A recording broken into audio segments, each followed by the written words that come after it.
Halo, kembali lagi sama gua Putra Usa. Hari ini gua bakalan review salah satu produk yang lagi boom di dunia. Dan produk ini dari DJI. Apa itu? Ya, DJI Mavic 2R. Dan ini nggak punya gua, punya Om Ari Wibowo. Hari ini kita lagi di mana, Om? Di Sentul. Di Sentul. Kita nge-reviewnya ke Sentul pagi-pagi, jam 7 jalan. Dan kita udah habis nge-shoot sih sebenarnya. Dan kita lagi cari lokasi buat enak ngobrol santai nih, Om ya. Oke. Kita bakalan reviewnya global. Jadi kita akan tes gimana hasil videonya, 4K-nya, terus juga foto-fotonya dan sensornya katanya yang luar biasa, bisa menghindar dengan sempurna.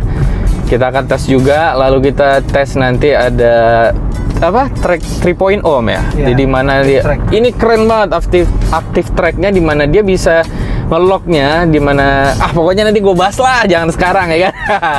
udah nggak sabar nih. Oke, kita langsung aja ke reviewnya.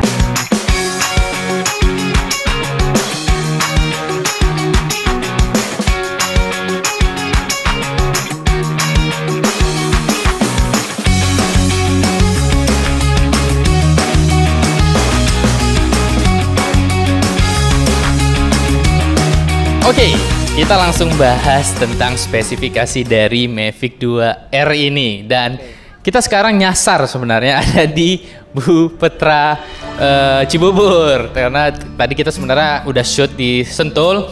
Dan karena pengen ngobrol santai nggak panasan di cafe, ternyata tidak ada cafe yang bisa untuk nongkrong duduk. Nyasar deh akhirnya di sini, di Pramuka ya kan. Gak apa-apa lah, asri juga sih di danau. Nah, Ari akan menjelaskan secara detail karena pada dasarnya gua kan nggak punya nih barangnya. Yang punya Om Ari sudah hampir 1 bulan pakai. Nah, selama 1 bulan pakainya Om Ari mungkin bisa jelaskan kualitas dari Mavic 2R ini. Dan kalau misalnya ada kekurangannya, ya sebutkan kekurangannya apa biar teman-teman bisa tahu Om Ari. Oke, kita bahas mungkin dari fisik dulu kalau Om Ari ya. Dari ukuran fisiknya ya, ini bahannya ini sama seperti Mavic 2 Pro punya, plastiknya itu tapi beda dengan Mavic Mini ya. Lalu dengan Mavic Air pertama ini udah total beda, karena ini cenderung ke Mavic Pro series. Jadi lipatannya sama persis, cuma ukurannya diperkecil aja. Jadi antara Mavic 2 Pro sama Mavic Pro ini di tengah-tengah ukurannya. Lalu untuk baterainya itu kapasitasnya 3500 mAh. Selama ini saya coba terbangnya itu flight time-nya kuat di 28-29 menit. Cukup lama ya? Lama. Untuk DJI kan klaimnya 34 menit, tapi realnya 28-29. Sisa baterai berapa tuh? Itu sisa baterai sekitar 15%. Oh, 15%. Berarti sebenarnya 30 menit masih bisa. Sisa-sisa 10%. Mencari aman landing. Bahaya ya kan? Oke, itu dari secara fisik sih memang kalau kita bisa lihat mirip banget sama Mavic Mavic Pro atau Mavic Mini sekarang gitu ya kan? Nah, tapi pasti dong ada perbedaan kualitas lah. Secara video nih Om Ari, bagaimana? Yang paling signifikan itu dia ada di 60 frame per second-nya 4K. 4K. Jadi dia 4K 60 fps ya.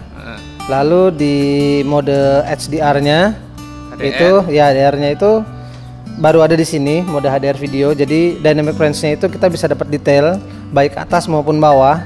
Sunrise-nya dapat, hijau di bawah rumputnya pun masih dapat detail. Drone ini tuh dynamic range-nya lebih baik berarti daripada Mavic sebelumnya gitu Om ya.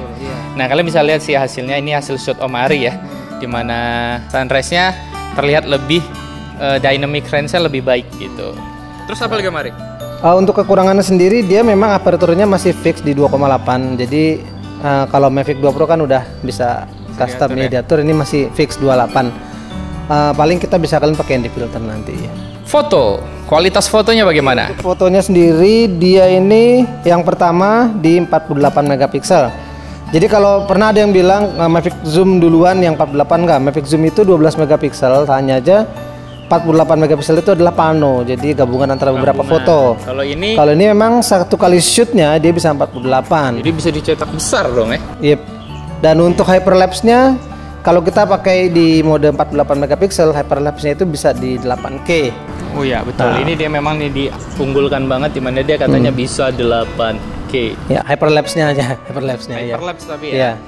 Dan itu dimana hyperlapse ini sebenarnya dalam mode foto yang dikumpulkan jadi satu, makanya jadinya 8 Oke, bukan video ya, bukan. Jadi ini hasil foto yang ibaratnya dijadiin satu dan hasilnya foto gabungan itu jadi 8K gitu. Lalu yang paling berasa lagi itu adalah fitur 3.0-nya itu, point of interest 3.0 sama selective object-nya itu sangat membantu ya. Jadi kita bisa select objeknya lalu bisa mengendarai drone kita kemanapun dengan posisi kepala drone dan gimbal selalu ada di objek. Jadi kita yang tadinya kita mengurusi 2 drone ya, gimbal ya, sekarang kita hanya fokus ke drone-nya aja. Jadi lebih smooth gitu ngambilnya. Oke, jadi dengan cara seperti ini kalian drag aja objek yang kalian tentukan, maka kalian bergerak kemanapun secara otomatis. Drone ini gimbalnya akan meng-lock atau memposisikan objek yang di lock itu selalu ada di tengah, yang artinya tidak keluar dari frame. Jadi kalian nggak perlu lagi capek-capek kalau misalnya buat tracking gitu ya, pengen buat misalnya buat kayak apa ya, circle atau apa, takut gimbalnya nanti lost dari objek. Nah, dengan 3.0 trackingnya ini itu udah gampang banget dan hasil tracking kalian pasti sempurna dan smooth sob. Pokoknya best lah ya, seperti yang kalian lihat sekarang ini, kemudahan yang dihasilkan sebagus ini dengan tracking 3.0-nya dari Mavic 2 Air. Dan fitur ini hanya ada di Mavic 2 Air. Mavic 2 Air. Mavic 2 Pro aja belum ada loh. Aduh, kompor ini. Oke, dan sekarang gua kasih lihat dulu deh beberapa hasil shoot hyperlapse malamnya. Terus hyperlapse siangnya, hasil shoot siang dan shoot malam dari Mavic 2 Air ini.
Nah, oke, itu dia hasil tadi kalian bisa lihat hasil foto dan videonya, dan bagaimana ya terserah kalian menilainya ya. Kita cuma ngasih tunjuk asli dari hasil dari Mavic 2 Air ini.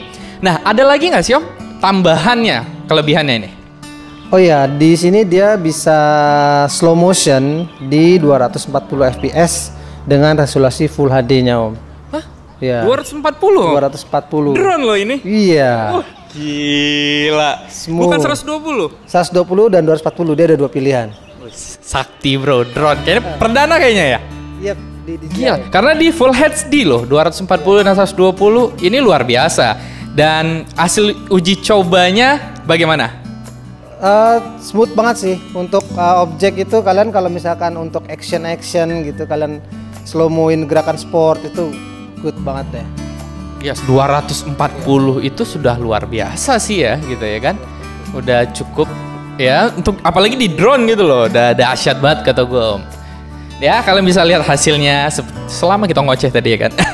Dan apa lagi Om? Ada lagi nggak sih? Lalu di sensornya itu, sensor active tracknya itu dia baru lagi. Kalau Mavic 2 Pro itu 2.0, yang ini 3.0. Jadi ketika kalian select objek, lalu kalian itu follow objeknya, ketika ada rintangan obstacle dia nggak akan berhenti, dia akan terus laju menghindari ke kanan dan ke kiri dan dia akan terus laju. Nah, dan ketika objek kalian itu kehalangan sama objek lain, dia bisa memprediksi gerakan objeknya mau ke kanan apa ke kiri.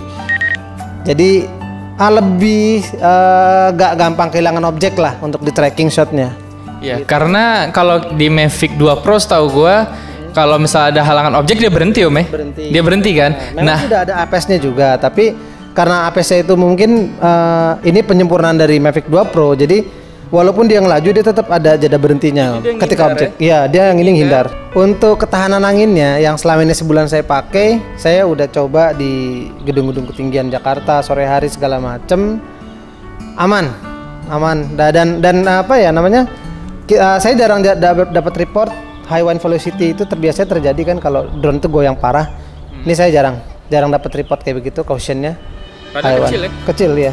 Karena memang dia beratnya, maksudnya dia kecil tapi build quality-nya itu dia nggak ringan. Iya, nggak ringan seperti kalau Mavic Mini kan dia memang mengejar beratnya kan karena untuk izin FAA-nya kan biar lolos.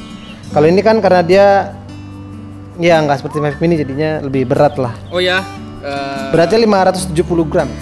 Secara sensor dia kayak Mavic 2 Pro ya. Depan, belakang, Tapi kalau kanan, dia nggak ada kiri. Oh nggak ada ya? Nggak ada. Oh salah gue pikir dia ada kanan kiri. GoPro itu kan kanan kiri atas bawah. Iya. Dia kanan kiri atasnya nggak ada. Jadi dia depan, belakang dan bawah. Oke, jadi dia dikurangin kanan kirinya nggak ada ya. Tapi dia bisa menghindar ke kanan dan ke kiri. Pintar juga ini drone. Karena FOV-nya sendiri dia 84 derajat. Jadi untuk tangkapan objeknya sama tangkapan obstacle-nya dia lebih luas gitu.